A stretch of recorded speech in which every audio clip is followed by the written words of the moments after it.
मध्य प्रदेश में लंबे समय तक कांग्रेस ने शासन किया, एक लंबे समय तक शासन किया, लेकिन मध्य प्रदेश आपको पहचान नहीं दे पाया। कांग्रेस की सरकारें आपको पहचान नहीं दे पाई। विकास के जो कार्य होने चाहिए थे वो नहीं दे पाई।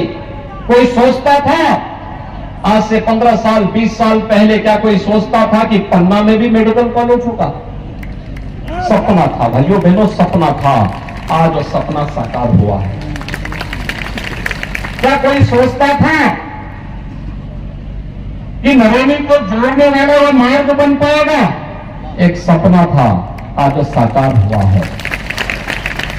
हमारा बुंदेलखंड क्षेत्र में हर घर नल की योजना साकार होगी, क्या कोई सोचता था?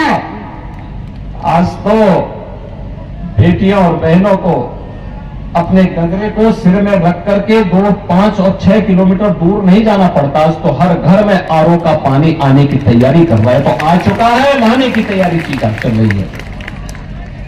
जो क्षेत्र पलायन होता था, आज वहां पर हर खेत को पानी पहुंचाने की या तो पहुंचाया जा चुका है या पहुंचाने की तैयारी चल रही है। रोजगार का सृजन स्थानीय स्तर पर ही हो, इसके लिए कार्य हो रहे हैं, युद्ध स्तर पर कार्य हो रहे हैं। आपने देखा होगा झांसी में हम लोग एक नया नोएडा बसा रहे हैं। नया नोएडा का मतलब एक नोएडा को बनने में, दिल्ली के पास नोएडा को बनने में लगे थे 46 साल और कुल जमीन वहां लगी है 33,000 एकड़। और हम लोग झांसी बुंदेलखंड में पहले ही चरण में 38,000 एकड़ में नया नोएडा बसाने की तैयारी कर रहे हैं, जहां पे नए उद्योग लगेंगे और इस पूरे क्षेत्र के नौजवानों के लिए नौकरी मिलेगी, रोजगार मिलेगा। यहां पर लोगों को अच्छे काम मिलेंगे। ढेर सारी योजनाएं केंद्र और राज्य सरकारें बना रही हैं, चाहे मध्य प्रदेश की सरकार हो चाहे उत्तर प्रदेश की सरकार हो, अंतर कोई नहीं। जब एक जैसी पार्टी की सरकारें हैं, चाहे वह मध्य प्रदेश में हो या उत्तर प्रदेश में, एक जैसी भाव और भंगिमा के साथ जनता जनार्दन की सेवा करना उनका लक्ष्य है और उसी के साथ हम कार्य कर रहे हैं। और ये दोनों, अगर कांग्रेस के एजेंडा में विकास होता तो आजादी के तत्काल बाद लगातार तो राज्य में भी और केंद्र में भी कांग्रेस की सरकार थी। हर गरीब के घर में शौचालय तो नहीं बना पाए ये लोग, हर गरीब को आवास भी नहीं दे पाए, हर घर तक बिजली नहीं पहुंचा पाए, हर गरीब के लिए उज्ज्वला योजना की सुविधा नहीं दे पाए। इनके समय में तो उज्ज्वला योजना के लिए पहले तो कनेक्शन नहीं मिलता था और जिनके पास रसोई गैस का कनेक्शन भी था तो रसोई गैस का कनेक्शन ठीक त्योहार के दिन जवाब देता था। और पता लगा उधर पकवान बनाने की घर में तैयारी हो रही है और इधर सिलेंडर खत्म। अब सिलेंडर लेने के लिए कोई जाता था तो सिलेंडर तो नहीं मिलता था, लेकिन पुलिस का डंडा जरूर मिल जाता था। उस बेचारे के लिए सिरदर्द था उस समय कि रसोई गैस के सिलेंडर जैसे समाप्त हुआ, अब त्योहार मनाए कि एक तरफ पुलिस का डंडा, दूसरा घर का बेलना। भाई अगर एक से बचेंगे तो दूसरा मारेगा, दूसरे से बचेंगे तो पहले की डंडे से बच नहीं पाएंगे। और भाइयों बहनों, आज तो रसोई गैस जितना चाहिए मिल रहा है और उसमें भी गरीबों के लिए तो प्रधानमंत्री मोदी जी ने 300 रुपए की सब्सिडी कर दी।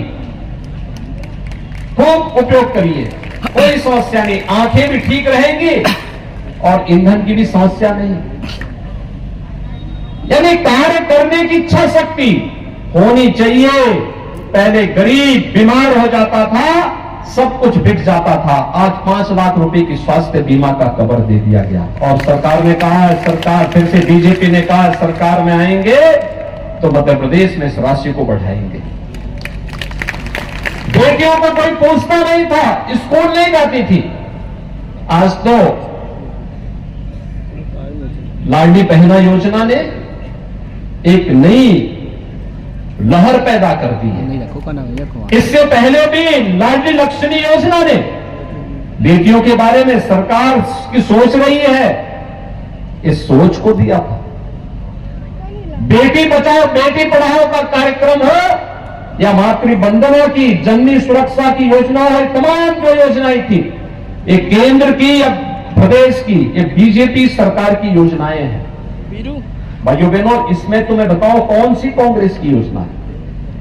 कांग्रेस की कोई योजना नहीं। कांग्रेस विकास की योजना भी नहीं दे पाई थी, कांग्रेस लोक कल्याणकारी योजनाएं भी नहीं दे पाई थी। कांग्रेस के समय में छवि भी देश और प्रदेश की अच्छी नहीं बन पाई थी और कांग्रेस हमारी आस्था के साथ भी खिलवाड़ करती थी। मैं पूछना चाहता हूं भाइयों बहनों, मुझे कल एक चित्र देख करके एक संतुष्टि हुई कि राहुल जी केदारनाथ की यात्रा में गए हैं। ये चीजें क्या है? कांग्रेस ने तय कर दिया है, राहुल जी को पहले से विश्वास हो गया है कि इन चुनाव में, विधानसभा के सेमीफाइनल में कांग्रेस बुरी तरह हार रही है, इसीलिए मैदान छोड़ करके भाग चुके हैं। दूसरा, केदारनाथपुरी को प्रधानमंत्री जी ने एकदम नया केदारनाथ बसा दिया। भगवान केदारनाथ जी की उस भव्य धाम को एक नया स्वरूप दे दिया। कांग्रेस के समय में उत्तराखंड की त्रासदी आई थी, केदारनाथ पूरी तरह तहस नहस हो गया था। कांग्रेस की सरकार थी, कई दिनों तक, कई महीनों तक लोग भटकते रहे, कोई पुरसाहार नहीं था। राज्य में भी और केंद्र में भी कांग्रेस की सरकार थी।